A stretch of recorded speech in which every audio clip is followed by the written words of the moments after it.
하나님 말씀은 디모데전서 1장 12절에서 15절까지 한 목소리로 한 음성으로 합독합니다. 12절 나를 능하게 하신 시작. 나를 능하게 하신 그리스도 예수 우리 주께 내가 감사함은 나를 충성되이 여겨 내게 직분을 맡기심이니 내가 전에는 비방자요 박해자요 폭행자였으나 도리어 긍휼을 입은 것은 내가 믿지 아니할 때에 알지 못하고 행하였음이라. 우리 주의 은혜가 그리스도 예수 안에 있는 믿음과 사랑과 함께 넘치도록 풍성하였도다. mit보다 모든 사람이 받을 만한 이 말이요 그리스도 예수께서 죄인을 구원하시려고 세상에 임하셨다 하였도다. 죄인 중에 내가 괴순이라. 아멘.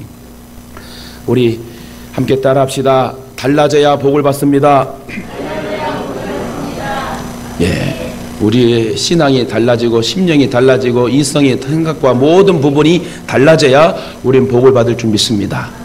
오늘 사도 바울이 멋진 고백, 참 글씨도 잘 쓰죠. 글도 잘 쓰죠. 사람이요 책을 한 권은 잘 읽고 정말 그런 변화된다고 합니다. 감동의 글, 감동의 책, 감동의 기도. 사도 바울의 오늘 귀한 고백의 말씀이 우리에게 적용되어서 우리도 사도 바울처럼 정말 달라져서 복을 받는 주의 사람들 되시길 다시금 주님의 이름으로 축원합니다. 두고두고 정말 생각해봐도 예수님과의 만남은 우리 세상에서 가장 행운이고 축복이고 은혜이고 여러분 축복의 결과라고 저는 생각해 봅니다.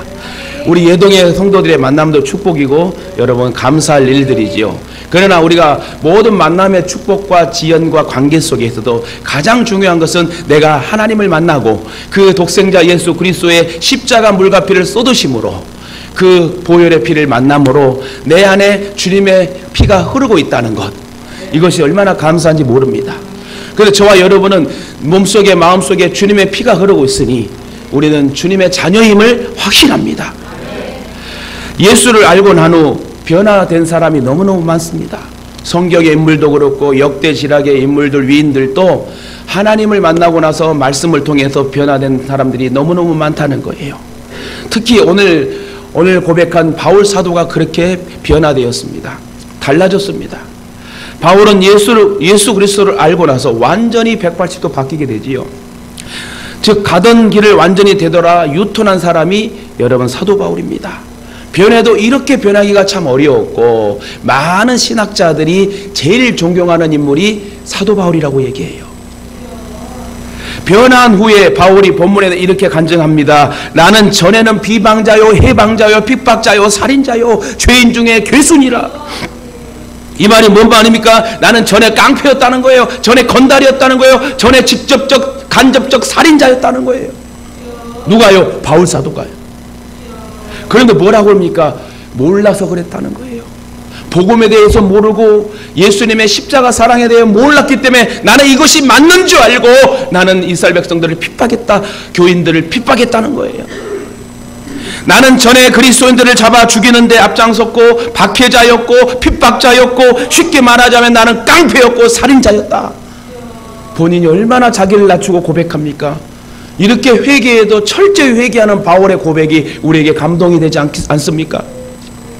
또한 그 스데반을 죽이는데 지휘하며 스데반에게 돌을 던지려고 옆에 있는 그 사람들의 외투를 같이 들고 있었던, 그럼에도 어떤 생각을 하면서 있었습니까? 야, 제발 머리에 눈에 정통으로 누가 꽂혔으면 좋겠다. 돌로 던졌으면 좋겠다. 이렇게 나쁜 생각을 한 돌을 다 잘 던지도록 외투를 겉옷을 들어준 사람이 누구다? 사도 바울이었다는 거예요. 그러면 여러분 얼마나 나쁜 사람이었습니까? 깡패도 살인자도 그런 깡패 살인자가 없습니다. 그런데 그가 하나님의 은혜로 긍휼히 입습니다. 얼마나 포악자고 해방자면 이제 주님이 나서십니다. 주님께서 다메섹 도상에서 다메섹에 있는 거리에서 멀리 가가지고 교인들을 잡아 핍박하여 죽이는, 그리스도인들을 죽이는 앞쟁이가 돼가지고 그렇게 여러분 설레발이 앞장서는 그 사도 바울을 보고 주님이 너무 마음 아파가지고 다메섹 도상 다메섹 거리 한중간에서 사울아 사울아 어찌하여 네가 나를 박해하느냐.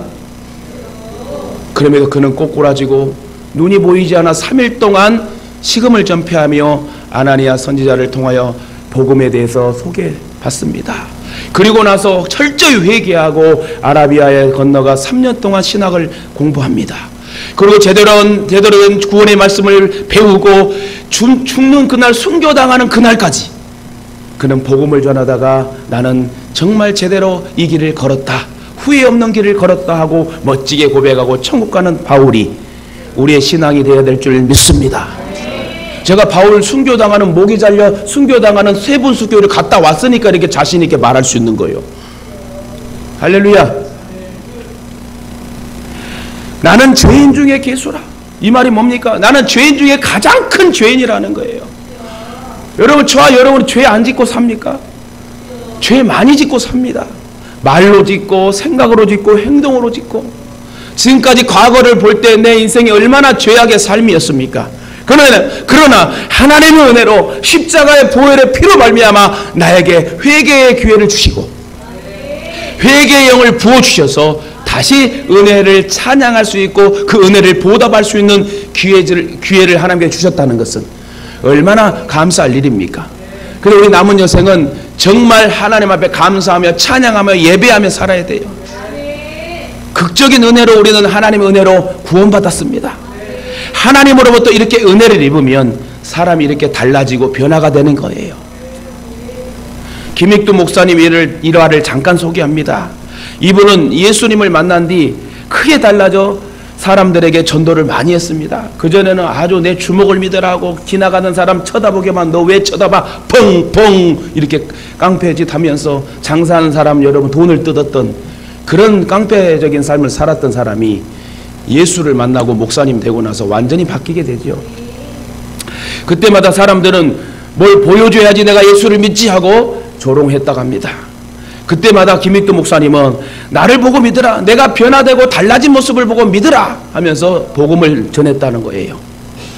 이는 내가 변한 것을 보면 예수 믿을 수 있지 않겠느냐고 당당히 말했다고 하는 거지요. 이처럼 김익두 목사님은 그만큼 예수님을 만나고 나서 크게 달라지고 변화된 사람 중에 한 사람입니다.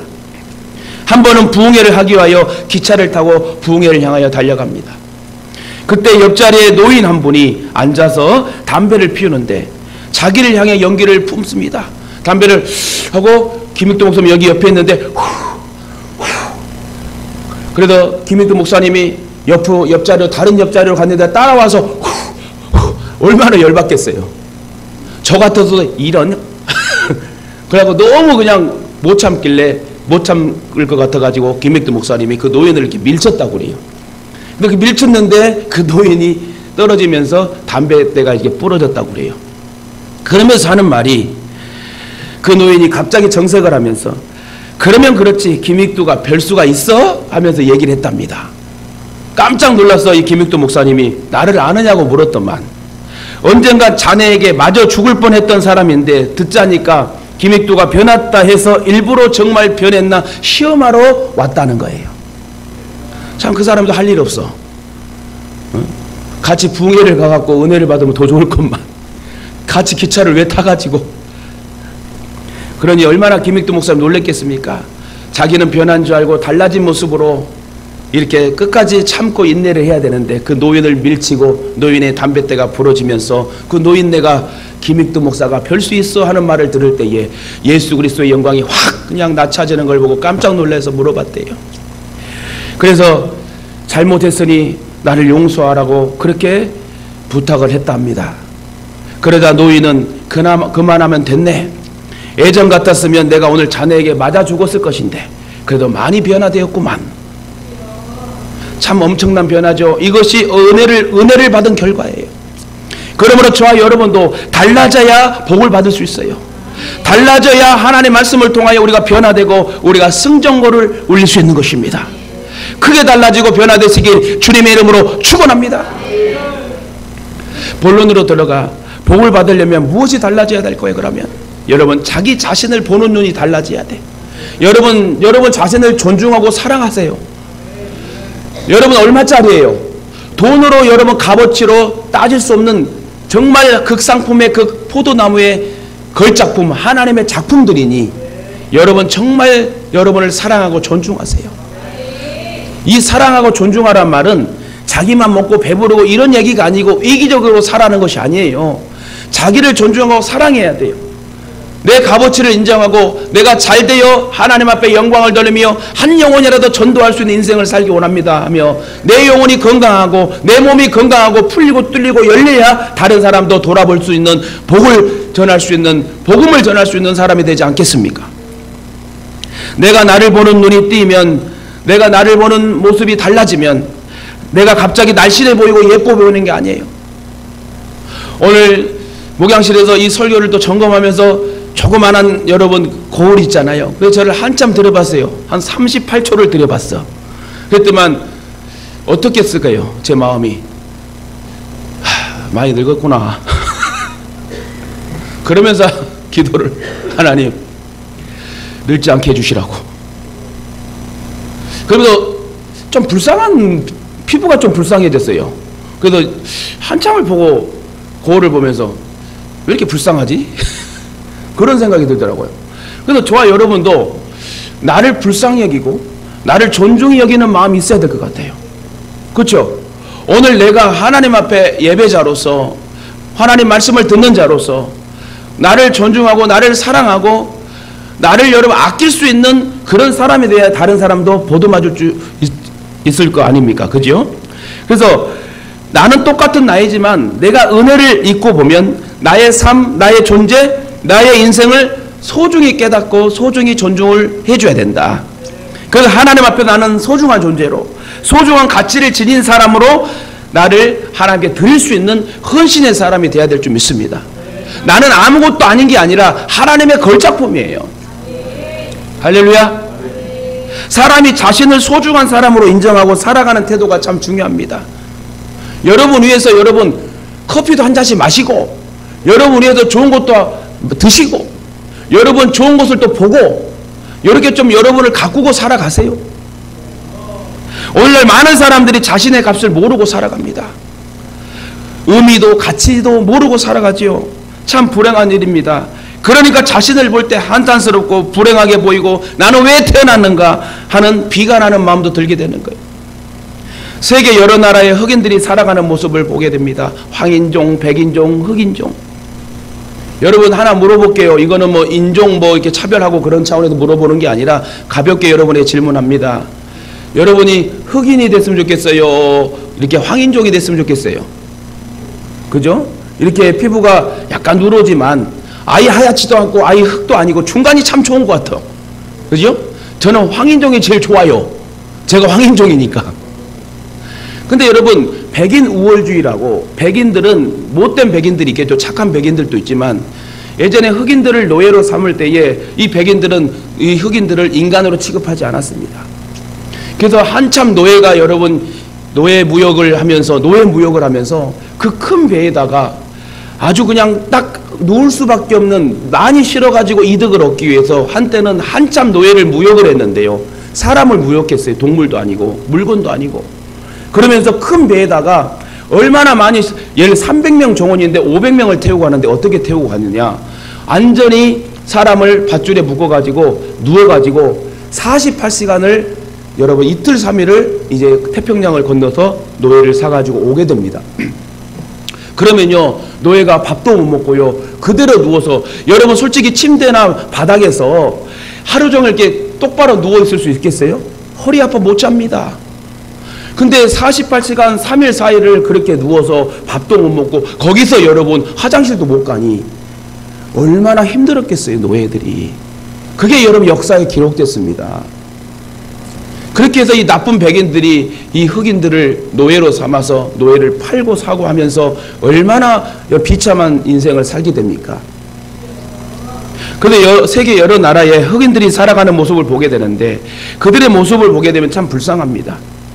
특별히 아프리카를 여러분 다 알게 되기 때문에 아프리카의 코끼리 발, 또 우리가 이게 UN 뭐 해가지고 적십자에서 TV에서 나오는 그런 아프리카 사람들 보면 너무나 불쌍하잖아요. 파리가 드글드글 거리며 애들이 쫙 말라가지고 물도 못 마시고, 물도 더러운 물 속에서 그 물을 마셔야 살 수밖에 없고 병 걸리고 말라리아와 여러 풍토병에 얼마나 많이 굶주리고 죽어가고 있습니까? 그걸 보면은 얼마나 불쌍해요. 하나님은 왜 사람들을 저렇게 만드셨을까 하는 마음도 들 때가 있습니다. 그런데 그들이 또 살아가는 모습을 보면 또 참 무지하고 또 좀 불쌍하게 살아가요. 장애자들도 또 많고 참 희한한 정말 어려운 삶을 많이 살아가는 모습을 보게 되면 참 같은 인간으로서 마음이 많이 아프게 됩니다. 그러나 흑인 가운데도 큰 지도자들이 있습니다.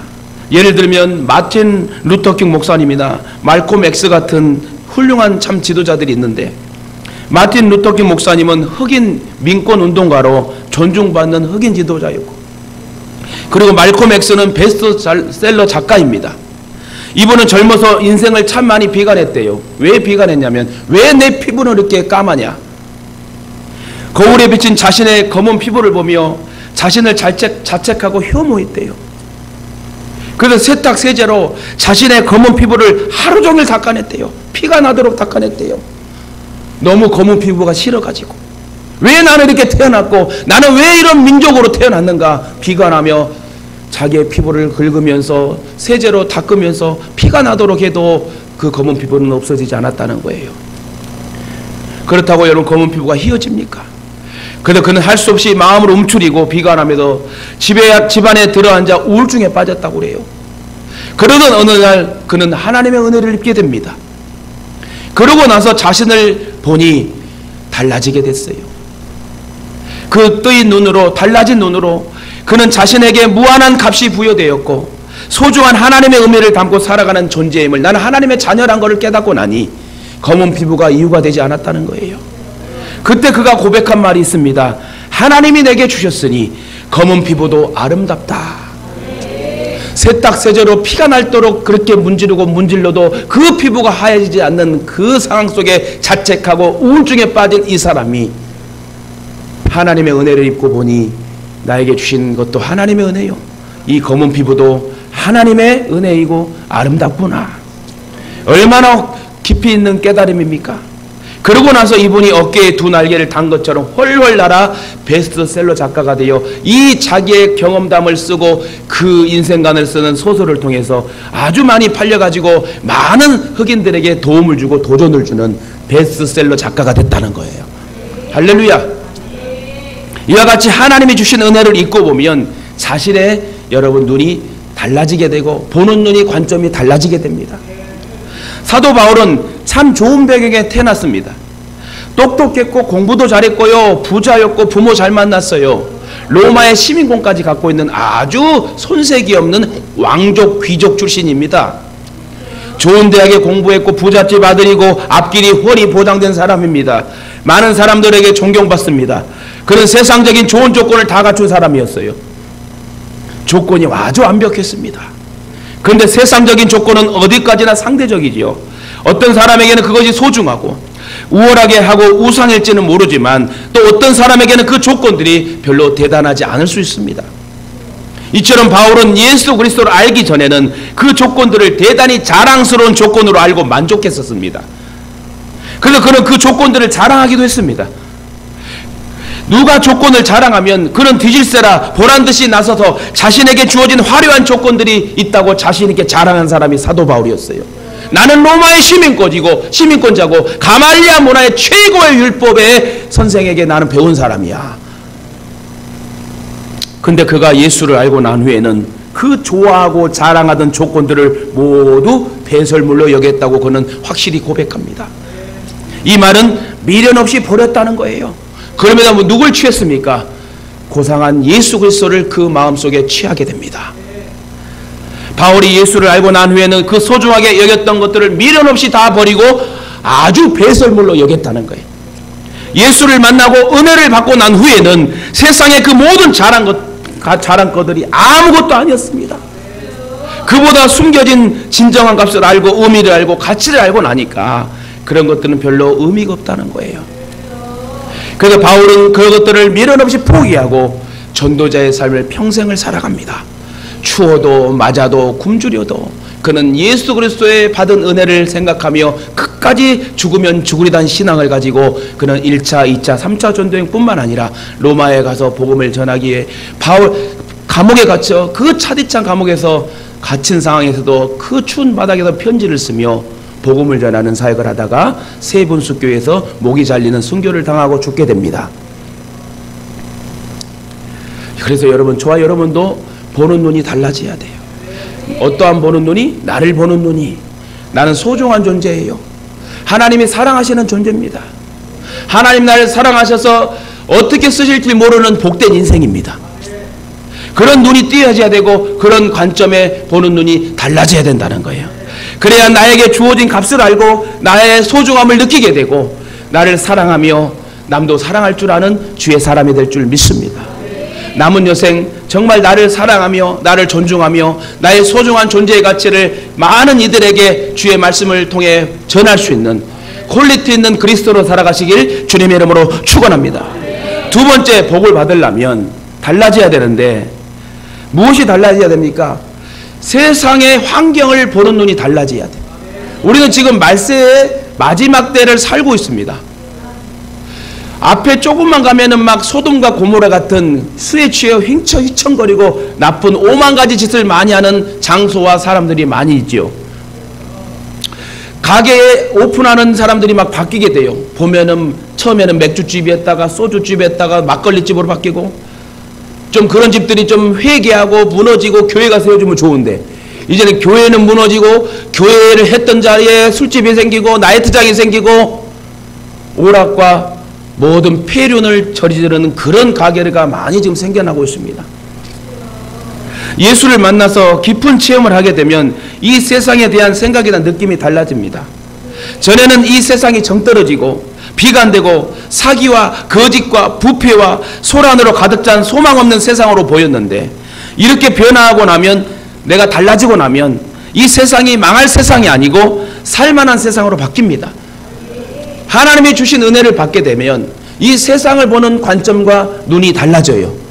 그러면 이 세상은 망할 세상이다 하고 비관하면서 사는 것이 아니라, 하나님께서 주 예수 그리스도 오실 때에, 아니 내 인생의 종착역에 닿을 때까지 이 세상 사람들을 축복하며 전도하며 살아야 되겠다, 이렇게 여러분 바뀌게 된다는 거예요.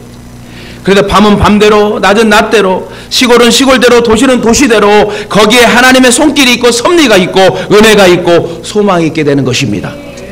별 사람 다 있어요. 어떤 사람은 정말 예의와 경우를 갖춘 사람이 있는데요, 어떤 사람은 막 습관이 돼가지고 말을 해도 꼭 촉촉 찔러서 그렇게 하는 사람들이 있어요. 삶을 살다 보면 그래요. 장사를 하는 사람들 그러고 모든 관계 속에 대인관계가 너무너무 힘든 거예요.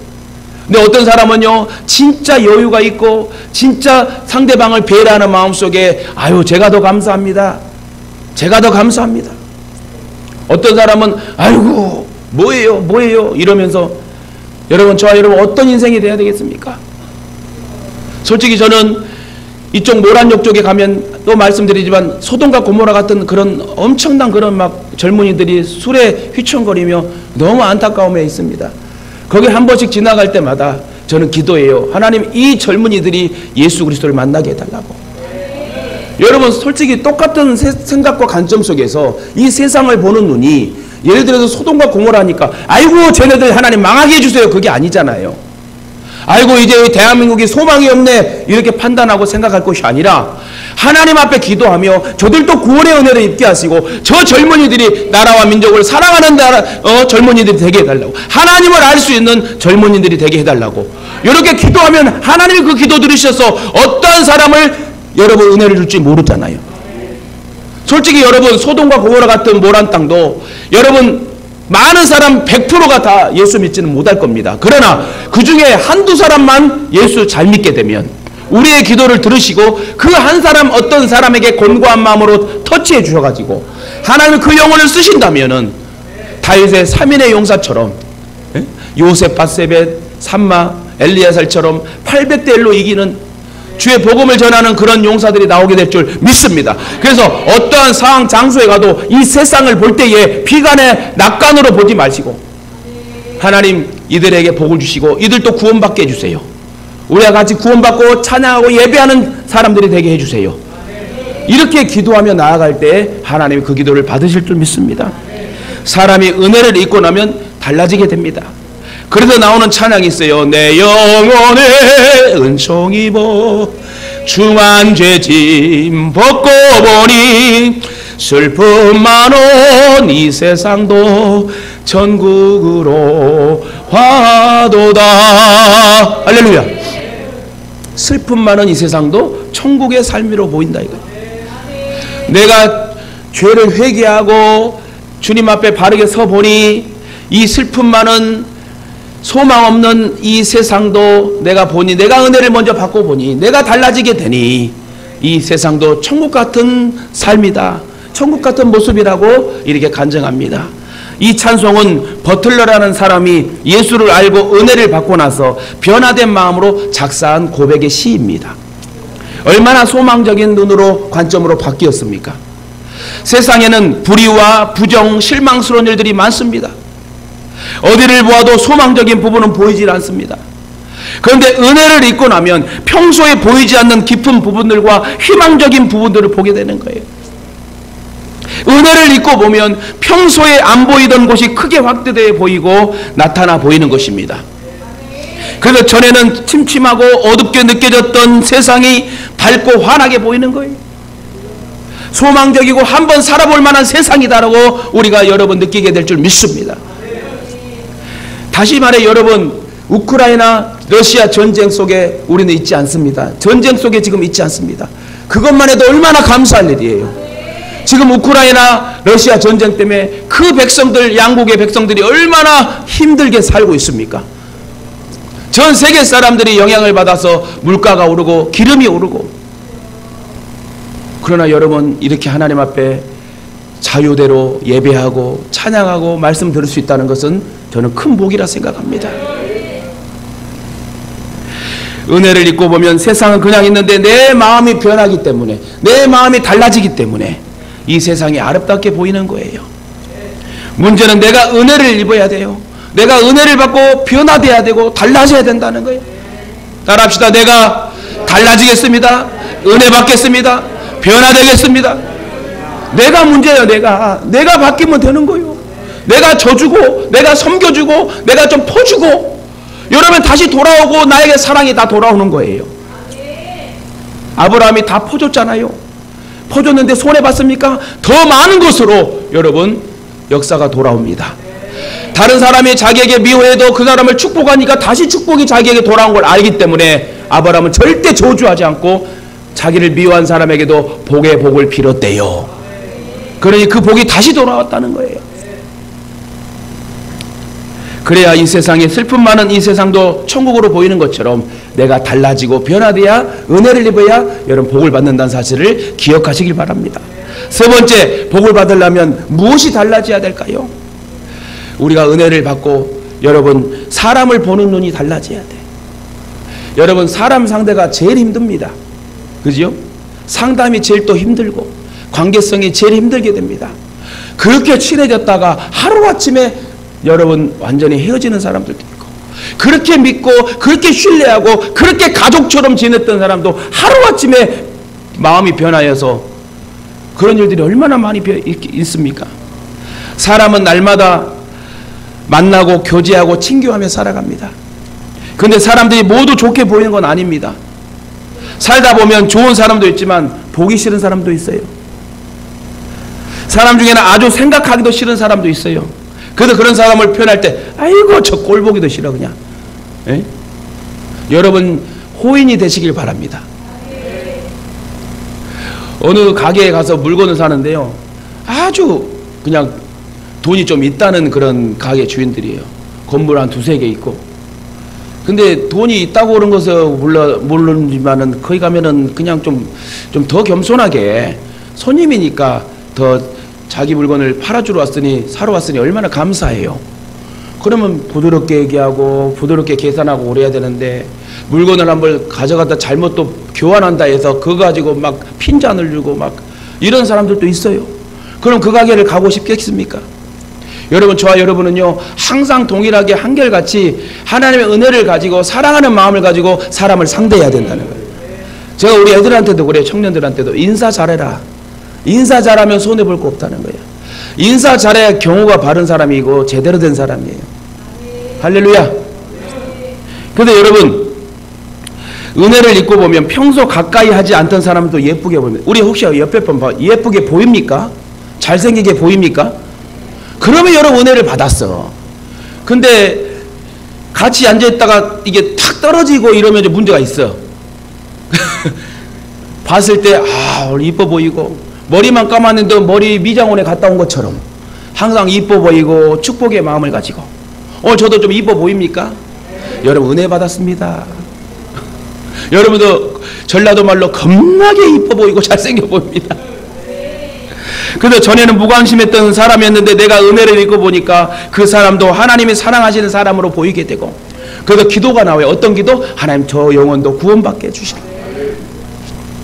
근데 옛날 같으면 상상도 못할 일인데 내가 그의 영혼을 위해 기도하게 되고요, 그렇게 미웠던 영혼이 불쌍해 느껴져요. 하나님 만져주세요.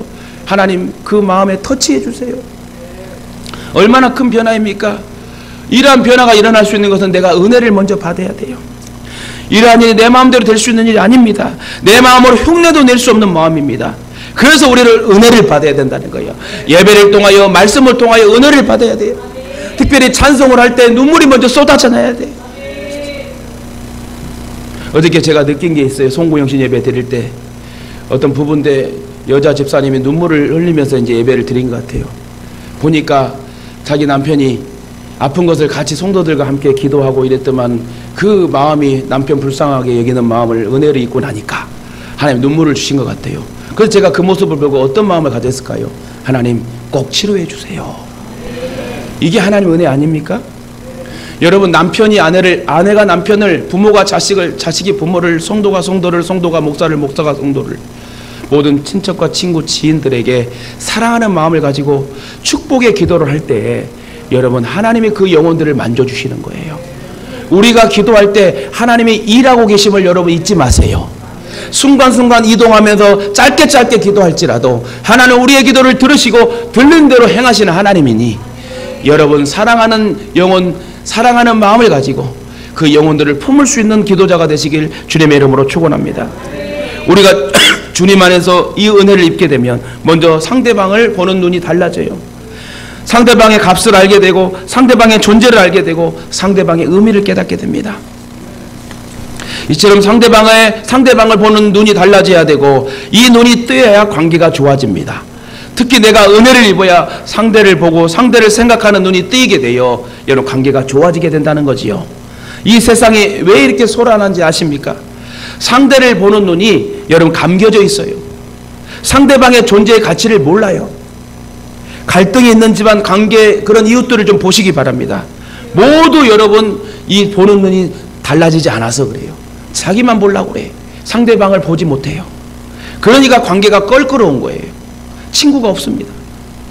사랑하는 예동가족 여러분, 이 관계들이 얼마나 소중한 관계들입니까? 특히 우리 그리스도인들은 우리는 전도하기 위해서라도 항상 표정이 밝고 한결같은 컨디션과 여러분 이성을 가지고 여러분 상대해야 될 줄 믿습니다.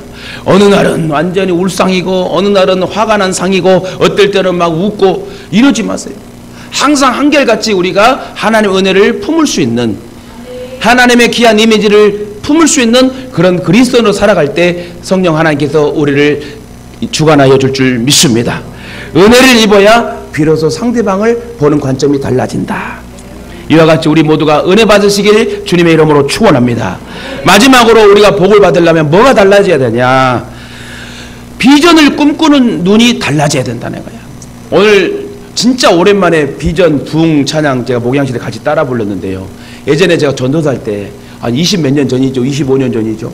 그때 많이 불렀던 찬양이에요. 구원하심이 보좌에 앉으신 할렐루야. 정말 그 비전 찬양, 부흥 찬양 많이 불렀어요. 근데 오늘따라 그 찬양하는 소리를 들으면서 묵상을 하는데 얼마나 정말 이 시를 잘 썼는지 그 시를 작사하는 사람을 내가 알고 싶더라고요. 우리를 구원하시기 위하여 예수를 주시고 이 찬양을, 곡조를, 가사를 너무너무 잘 쓴 것 같아요. 그래서 제가 오늘 또 은혜를 받았어요. 비전을 꿈꾸는 눈이 달라져야 되는데 오늘날 청소년들에게 가장 큰 고민이 뭐냐? 장차 내가 무엇을 할 수 있을까요? 꿈이 없어요. 어떤 과를 가야 될지 뭘 해야 될지 전혀 모르고 그냥 이렇게 살면 돼. 내 부모님 그늘 안에 살면 되라는 사고를 가지고 있어요. 부모 없이는 못 사는 사람들이야. 그러니 부모 입장에서 얼마나 불쌍합니까, 자녀들이. 혼자 독립심을 가지고 자립심을 가지고 믿음으로 하나님 믿고 의지하며 달려가야 되는데 부모를 더 의지하는 이 청소년들, 자녀들. 옛날엔 여러분 직업도 단순했잖아요. 농사를 짓던가 아니면 장사를 하고. 아주 옛날에는 선생님 하면 잘하는 것이고 면석이 하면 잘하는 거라고 그랬어요. 근데 여러분 요즘에는 수많은 직종과 직업이 있고 로봇이 등장해가지고 이제 일자리도 없어지는 그런 시대 여러분 살고 있습니다. 어디 가면은요 음식도 너무너무 많아요. 옷도 너무너무 많아요. 넥타이도 너무너무 많습니다. 너무너무 많아져서 어떤 걸 고를 줄 몰라. 그렇게 많은 사람이 생겼고 많은 종류가 생겼고 음식이 엄청나게 많습니다. 성남시에 치킨집만 1538개래요. 피자집만 357개래요.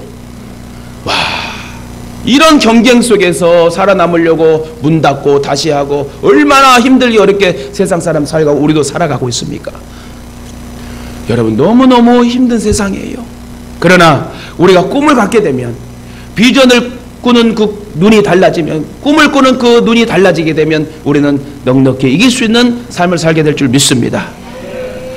사람도 많고 직업도 다양하고 물건도 너무 많아서 선택하기 어려운 시대. 그런데 은혜를 입으면 탁월한 초이스, 탁월한 선택을 할 수 있다는 거예요.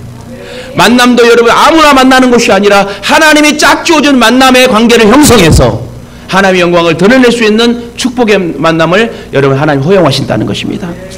바울은 야망가였습니다. 바리새인 사회에서 크게 출세하는 것이 그의 소원이었습니다. 그의 비전이었습니다. 그래서 그리스도인들을 박해하는 일에 앞장섰습니다. 그러던 그가 하나님의 은혜로 부름을 받게 됐지요. 다메섹을 걸을 때 주님이 불렀어요. 아까도 얘기했지만 사울아 사울아 네가 어찌하여 나를 박해하느냐. 그러고 주님 만나서 사도 바울은 자신이 할 일이 무엇인가를 확실하게 깨닫게 됩니다. 그래서 그는 미련 없이 주저하지 않고 사도의 길을 당당히 걸어갑니다. 그러면서 나에게 사도의 직분을 주신 것을 감사하며 자랑했어요. 뭘 자랑했다고요? 자기에게 사도의 직분을 주신 걸 감사해서. 여러분도 자랑하면서 살세요. 장로입니다. 안수집사입니다. 내가 예수동의 권사입니다. 자랑하면서 사세요. 여러분 하나님이 주신 직분이잖아요. 저도 목회자 된 거 감사하고 자랑할 일 아닙니까?